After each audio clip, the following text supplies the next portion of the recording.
क्या हाल है? ठीक है, खैर वाफियत से हैं। अच्छा, last time we discuss about mitosis, significance of mitosis के जो सिग्निफिकेंस थे उसमें के बारे में हमने लास्ट लेक्चर में डिस्कस किया। सिग्निफिकेंस ऑफ माइटोसिस हमारे पास क्या क्या थे। हमारे पास डेवलपमेंट एंड ग्रोथ था, एसेक्सुअल रिप्रोडक्शन था, इसके अलावा हमारे पास वाउंड हीलिंग था, वायरा वायरा, उसके बारे में हमने ब्रीफली डिस्कस किया। So now we are going to discuss about meiosis. अब मायोसिस क्या होता है, आज का हमारा टॉपिक है मायोसिस। अच्छा, अब जो मायोसिस होता है, मायोसिस क्या होता है, मायोसिस सेक्सुअल रिप्रोडक्शन में आ जाता है। यानी सेक्सुअल रिप्रोडक्शन की बात कर लें तो सेक्सुअल रिप्रोडक्शन में हमारे पास क्या हो जाते हैं, टू पेरेंट्स आर इन्वॉल्व। अब इसमें क्या आ जाते हैं, हमारे पास दो पेरेंट्स इन्वॉल्व होते हैं, यानी सेक्सुअल रिप्रोडक्शन में। सेक्सुअल रिप्रोडक्शन में क्या हो जाते हैं, दो पेरेंट्स इन्वॉल्व हो जाते हैं। सो सेक्सुअल पेरेंट्स में जब दो पेरेंट इन्वॉल्व हो जाते हैं, let suppose this one is person A plus this one is person B, right.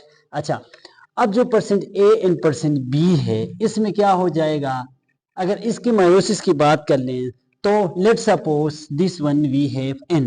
अब अक्सर इसमें कंफ्यूज हो जाते हैं, एक होता है हेप्लाइड और दूसरा होता है डिप्लाइड। अच्छा, हेप्लाइड को हम लिखते हैं एन के जरिए से, इसको हम नाम देते हैं हेप्लाइड।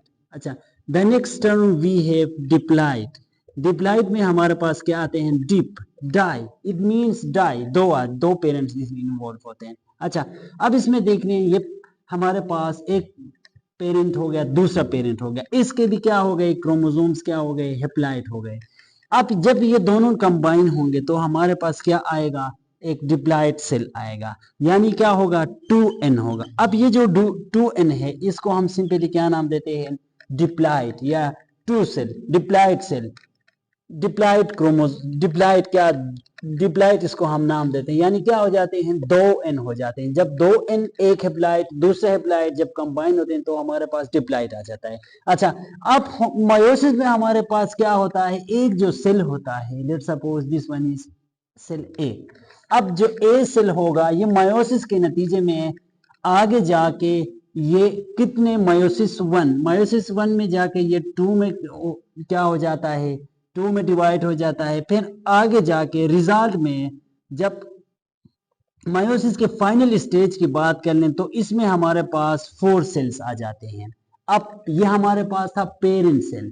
पेरेंट सेल में हमारे पास क्या था, एक पेरेंट सेल था, पेरेंट सेल में एक सेल था, वो आके जाके meiosis 1 and meiosis 2 combinedly last पे जाके हमारे पास कितने सेल्स आ गए, daughter cells, 4 daughter cells. Mitosis में हमारे पास क्या होते थे, let suppose this one is a parent cell. अब ये माइटोसिस के नतीजे में क्या होता था, 2 सेल में कन्वर्ट हो जाते थे।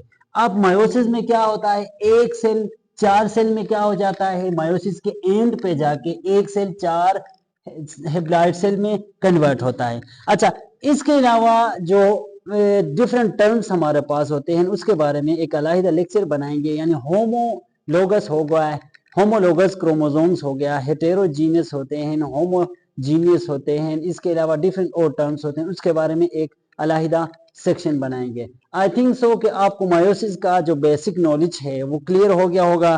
थैंक्स फॉर वॉचिंग एंड अल्लाह निगहबान।